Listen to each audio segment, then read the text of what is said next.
அதிகாரம் 8.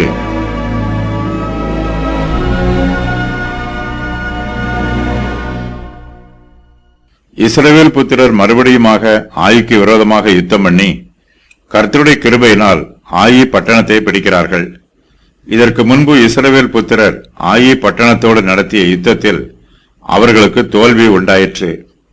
ஆயி பட்டணத்தின் மீது யுத்தம் பண்ணுமாறு கர்த்தர் யோசுவாவை உற்சாகப்படுத்துகிறார். இஸ்ரவேல் புத்திரருக்கு ஆயி பட்டணத்தின் மீது ஜெயம் கிடைக்கும் என்று கர்த்தர் வாக்கு கொடுக்கிறார். கர்த்தர் தனக்கு சொன்ன பிரகாரம் யோசுவா இஸ்ரவேல் புத்திரருக்கு கட்டளை கொடுக்கிறார். கர்த்தர் யோசுவாவுக்கு சொன்ன யுத்த தந்திரம் நல்ல பலனை கொடுக்கிறது.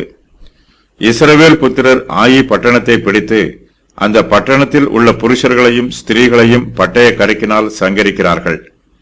அவர்கள் ஆயி பட்டணத்தை சுட்டெரிக்கிறார்கள். இஸ்ரவேலர்கள் ஆயி பட்டணத்தில் மிருக ஜீவன்களையும் கொள்ளையையும் தங்களுக்கு எடுத்துக் கொள்கிறார்கள்.